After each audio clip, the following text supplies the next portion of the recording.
Thank you very much for coming. So this is a 40-minute talk compressed into a 20-minute slot. I had to delete a bunch of slides, and I think I also deleted some context. So I hope that the message comes across. I should also note that this is not a technical presentation, but I would love to talk tech with you, so feel free to approach me after the talk, and I will explain to you in more detail what DarkFi is, the project I work on. But for now, for this talk, I'm just going to talk entirely around the privacy memeplex and the kind of narratives that we use, that we've developed to talk about privacy. And I will try to explain that I think that privacy narrative has found itself kind of backed into a corner that is simultaneously kind of normie and niche. So I'm going to try and explain how we found ourselves trapped in this normie-niche nexus. Hyperstition is a very interesting concept from philosophy movement in the 90s called the CCRU movement. And what hyperstition is like a philosophical concept that talks about how fictions are kind of self-fulfilling in that fictions kind of create or generate new possible futures. So, you know, it's the use of fiction to basically conjure new worlds into being. And Lunarpunk, which I will kind of discuss in more detail later, is a meme that we've developed at DarkFi, which is also an attempt to do this, to use science fiction to generate new worlds beyond the constraints of the current paradigm. And DarkFi itself is also a kind of hyperstition. You know, I'll just say briefly at DarkFi, it's an L1 for anonymous engineering. I'll explain what that is in more detail. So it's also a kind of hyperstition, but it's one that uses software instead of fiction to generate these new worlds. Whoa, sorry, I spoke too far into the mic. So kind of more broadly, we're talking about the use of signs to produce changes in the reality. This is also a definition for what magic is. So we have this kind of symbolic manipulation, can take many forms, can be code, can be text, can also be memes, and I will focus on the memetic engineering, the meme craft in this talk. So the use of memes to compel new worlds into being. So this conference is a kind of machine to create new memes. So, you know, we come here for the whole day, spend the whole day talking about peer-to-peer anonymous technology and, you know, refining our own discourse around these things and trying to find new memetic configurations. And the way that memes work, memes are like basically compete in a kind of marketplace of ideas. And there's this like selection process where the memes are kind of churning around in this complex system.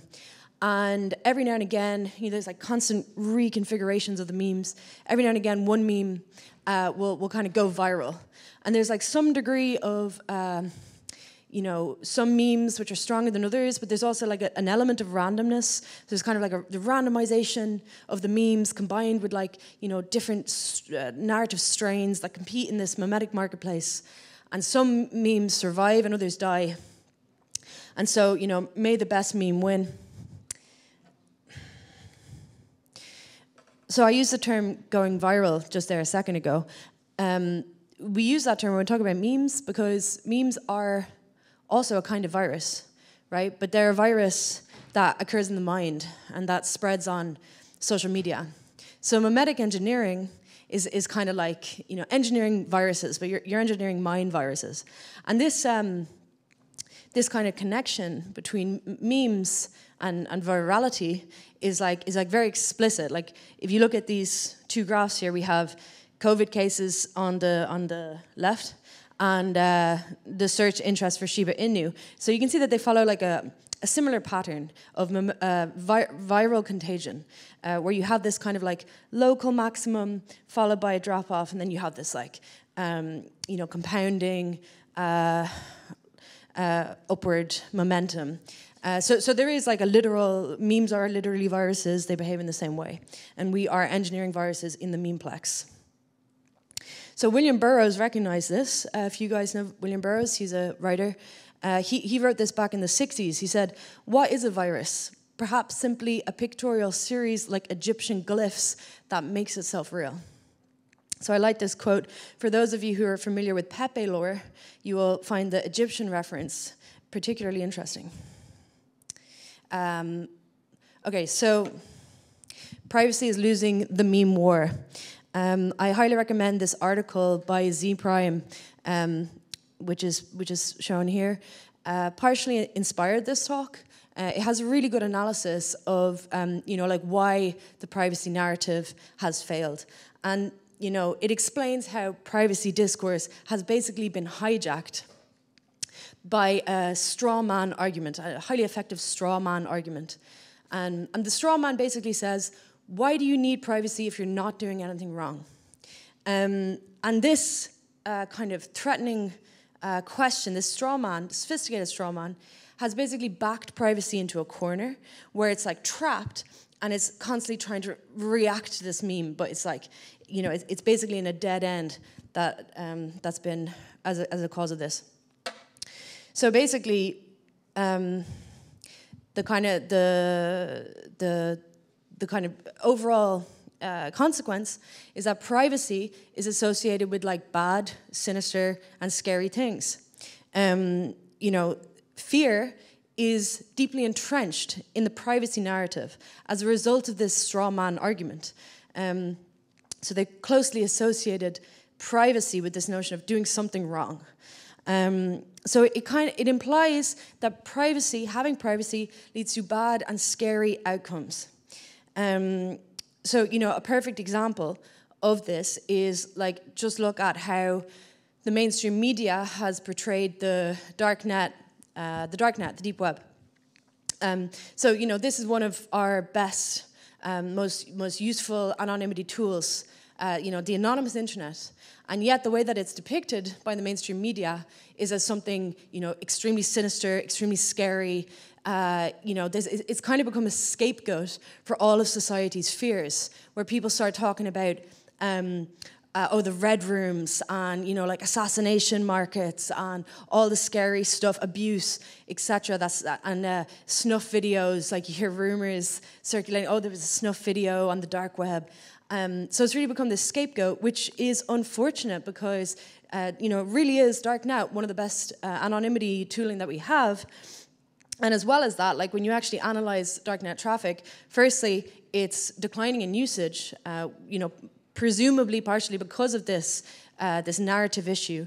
It's declining in usage, and also majority of the traffic on darknet is not murder or abuse. It's vast majority of it is drugs.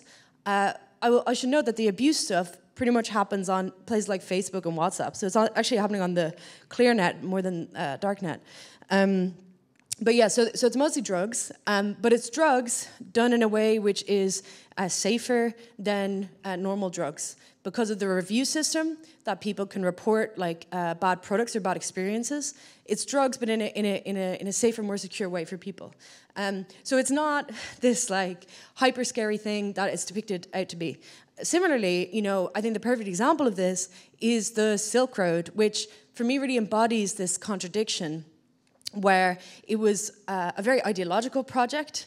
The founder, Ross Ulbricht, he was a visionary. He would write manifestos and put them on the front page of the Silk Road, talking about freeing the world through free markets, and that was that drove him.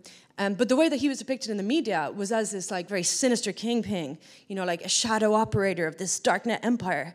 But when you actually, like, if you are familiar with Ross Ulbricht and read his texts, or the talk he gave at Bitcoin, he's in prison, but the talk he gave at the Bitcoin conference 2 years ago, you'll see that he's a very ideological, he's very kind and like virtuous person. So it's out of sync with this kind of like very terrifying image of darknets that are promoted by the media. Similarly, I just put a reference there to Cyber Twee. I don't know if you guys remember that. That was 2015. There was an art collective. They did a bake sale on the deep web. And the idea was, we want to show that like darknet is not just illicit activity. You can do nice things, like bake sale. Didn't work though.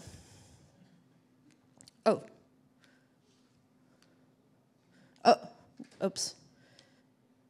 Okay. So this is how privacy people typically respond to the claim that privacy is scary, right? They typically go, yes, privacy is scary, or no. They say surveillance is more scary, right? So I also think that surveillance is scary. However, the issue with this reaction is that we have fear on both sides, right? It's like privacy is scary or surveillance is scary. Both options are fear-based. Also, the surveillance is like basically just the inverse of the other argument, right? You've just taken their argument and flipped it. You're saying the same thing but the opposite. So you've just inverted it, and you haven't actually escaped this straw man. You're still within the straw man. You're reacting to the straw man. So, the issue with this is obviously that fear is the mind killer. So we were being coerced by fear. We're being coerced into giving up our privacy. We're terrified from the state. We're hiding through encryption. And at the same time, we're being like threatened by this straw man, like that we're doing bad things. So it's very much fear-based narrative nexus that we've found ourselves in. The thing is that fear is like actually a psychological warfare tactic. It's used in warfare because it prevents people from putting in long-term planning and from thinking in a coherent and strategical way. It forces you to think in a reactive, short-term way. So I think it's creating a lot of problems for our movement.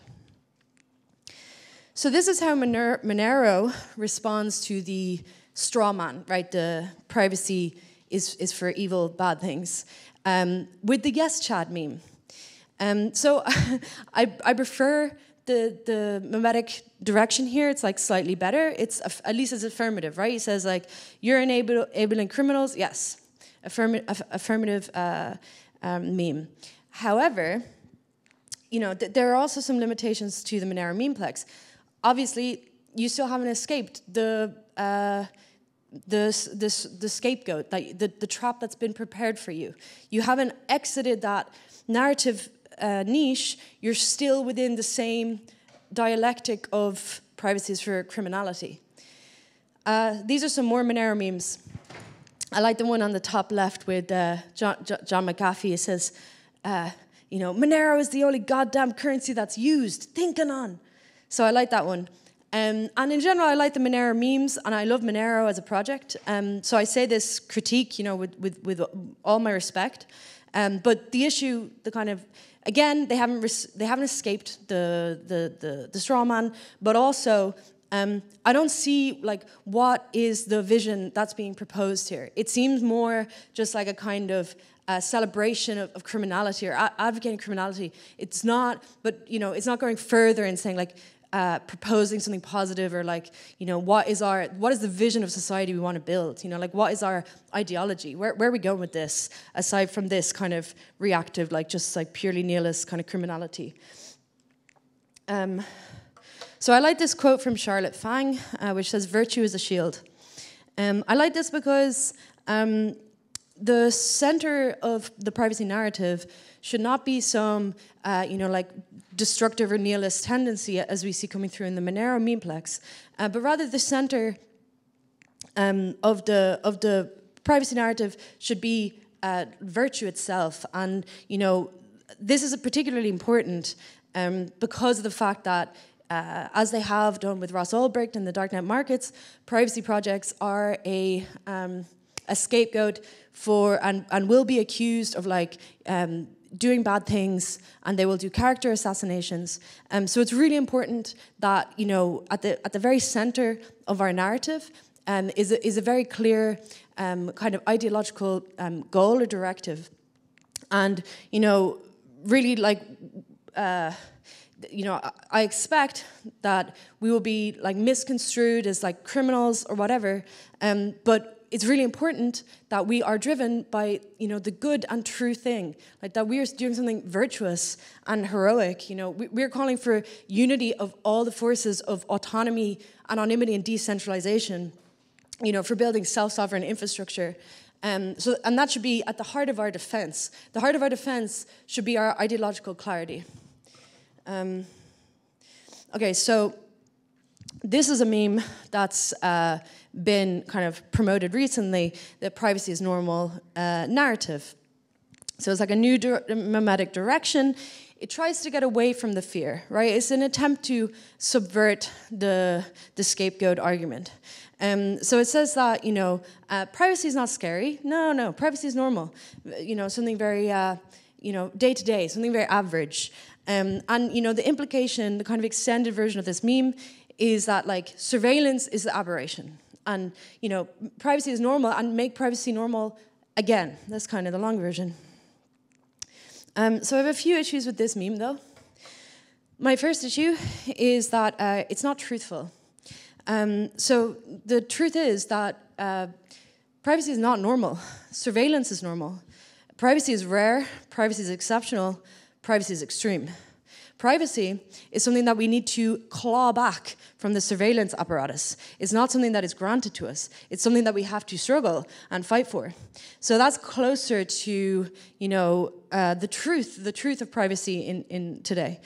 I don't like that it's not truthful, but I also think that it's a mistake to align your narrative completely with like the most average and kind of homogenized thing, because there's actually there's like power in the edges and there's kind of magic in the extremes that we should tap into. So like thinking about the exceptionality of privacy rather than the normality. So, you know, again, privacy is normal. This is like this is basically what you're saying, right? Privacy is normie. Oops, go back. Yeah, privacy is normie.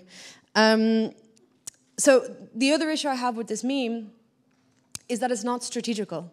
Like maybe we need to be thinking about users in a more differentiated way. Instead of just like trying to do this utopian thing of like, let's go to mass market as quick as possible, get all as many users as we can, but actually do like, you know, step by step, thinking about users in a differentiated way, especially because, you know, like, is this your target market? Because this is what's normal, right? Like, this is normie. It's like media empires and big tech claiming to be the resistance, right? Like, that's the reality we live in, but I'm not personally building privacy tech for those corporations. You know, so I think that, fair enough, the rationale here is basically the more users you have, you kind of maximize the value of your token. It's like part of the incentives of crypto when we have tokens. And so everyone's thinking like, oh, mass adoption, number go up. I'm not saying that mass adoption is a bad thing. I just think that we need to do like a step-by-step thing and not be utopian and demand full privacy directly now, but rather start with, you know, more targeted use cases and build from there. You know, maybe instead of looking outward, we need to look inward and become more intentional. For example, I speak to many projects in crypto which are aiming for mass market. They're not even used by crypto people. I'm like, or sometimes they're not even using their own tech. So it's a sad situation, and you know, I think that we would do well to avoid that kind of utopian thinking. Especially because, I'm sorry, this meme is cropped. Normies don't care about privacy, as we know, as we're reminded all the time. You know, I like this meme. You've got normie.eat, you know, he's got his everything in the clear net. There's two Anon users who are like just encrypted messages. I like this meme because it also is like an example of this kind of like privacy of the edges.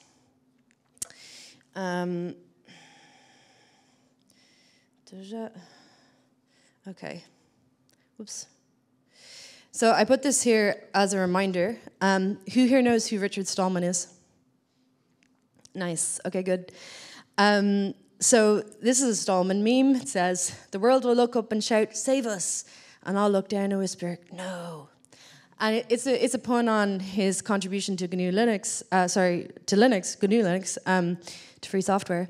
And so, you know, I put this here because I actually had the pleasure of meeting Stallman in real life. And we were showing Stallman our collection of Stallman memes, because a lot of the new generation now, they love Stallman, they love free software, so there's like a new wealth of Stallman memes. We were showing Stallman the memes, and he saw this one, and he stopped, and he was like upset. He was like, "What? I would never say that." He goes, "The people are asking for my help. You know, like, I would never turn them away. I will fight for them until I can no longer fight, until the day I die." That's what he said. And so I put this here as a reminder, because like while we're talking about, you know, normies and all that stuff, we're not talking about society here, right? Like, society is not normie. Society only becomes normie when it's been subject to like intensive indoctrination, you know, by the surveillance empire and big tech that I've like shown in a previous slide. So actually, you know, this is the kind of messaging that I like. Again, another quote from Charlotte Fang. Charlotte Fang says, "You have to wake up. You must become immune to propaganda." So this is kind of like the message to the sheeple, right? It's like, wake up and, you know, become self-sovereign. And, you know, this kind of like process of like self-activation and self-empowerment. I think this is a more powerful memetic angle, memetic direction that's about the empowerment of communities and the self-empowerment of the individual, compared with some other memes that we've seen today. Here's also, I think, a valuable objective. You know, rather than focusing on these like big tech surveillance, grow the counter economy, network states, non-state actors, global south. These are parties which, you know, will appreciate anonymity techniques today. Okay, so most of the memes that I've discussed in relation to privacy come from the cypherpunk meme. So they're basically already contained within cypherpunk. Memes are a kind of fate. And we're basically living out the destiny that was prepared within the cypherpunk memetic nexus, you know, back in the 90s. Cypherpunk itself has its own historical kind of origins, but I won't go into that. So cypherpunk really embodies this kind of paradoxical combination of being both normie and niche. So, you know, it's kind of simultaneously scary and yet ineffective. You know, it's like subcultural, and it's like the worst combination of all the possible things. So, like, why? I'm saying this, you know, again, I deleted a bunch of slides, but I usually say something like, I love cypherpunk. I literally got into crypto from cypherpunk. So I'm saying this, again, out of love. Okay, so here's a quote from Phil Zimmermann, the creator of PGP. Phil Zimmermann says, "Privacy is as apple pie as the Constitution."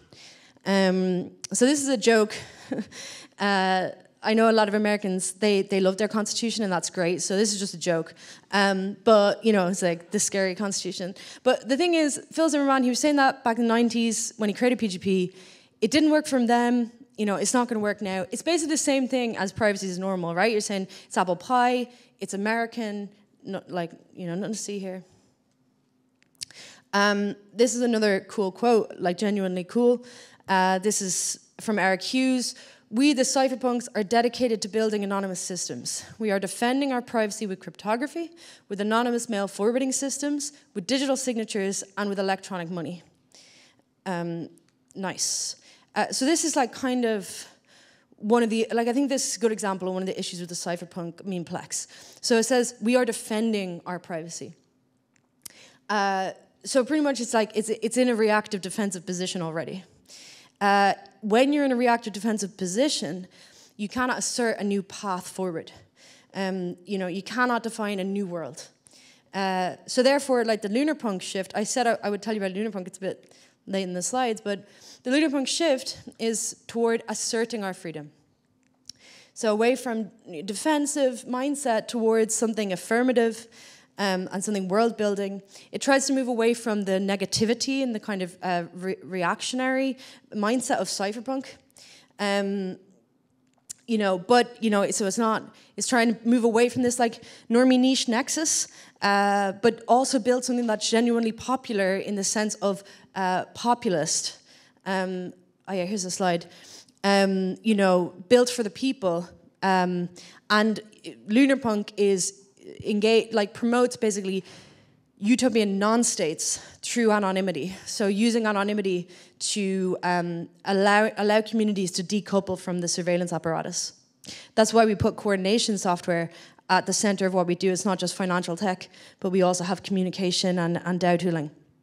So this is just a nice mood board with like some Lunarpunk imagery.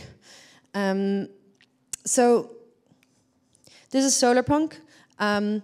Lunarpunk is connected to Solarpunk. It's kind of like the sister. It also has a critique of Solarpunk though. So the issue is that Solarpunk is, there's nice things about Solarpunk. It's positive. It's affirmative. It tries to move away from this like dystopian, fear-based paradigm that was of the past, and try to promote something more positive and more future-facing. However, like basically, if you Google it and you see the imagery and etc., it's basically being co-opted by like WEF, kind of green capitalism.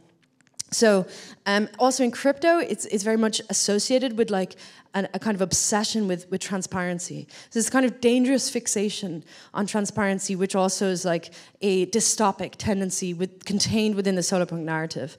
So Lunarpunk is critical of that.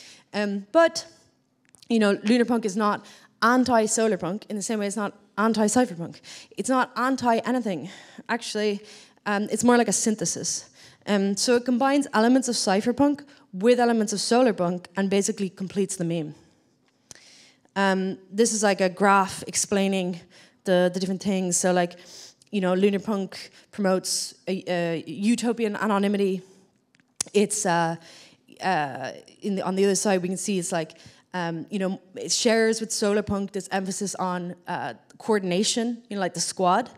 But it shares that anonymity emphasis with the cypherpunk. So it combines, but it moves away. It kind of adopts this affirmative and like positive kind of world-building effort of Solarpunk, but then basically tries to redeem these more dystopic aspects. So again, this is at the level of kind of vibes. Lunarpunk is promoting anonymity, affirmative anonymity instead of negative privacy in the sense of cypherpunk, and affirmative transparency in the sense of Solarpunk. That's also why we said that Darkfight's an L1 for anonymous engineering.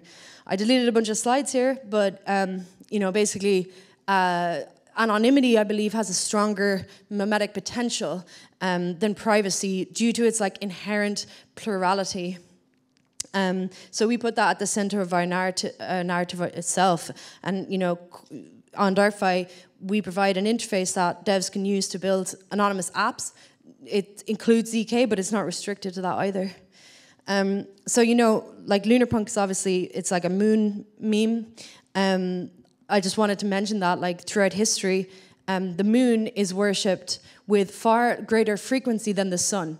So it's actually like a much more common myth than solar myths and solar cults, which I think is interesting. And it was worshipped in Ireland, where the actual the original name of the moon has been lost in time. So all we have is like a euphemism for the moon, which is Galach, which means brightness. And I like that name because the moon and also anonymity. It's not about like total darkness, right? It's about the integration of light and dark, and also when it comes to the moon. So just in the ZK paradigm, ZK fundamentally enables selective disclosure. So we have these lunar systems like partially revealing attributes.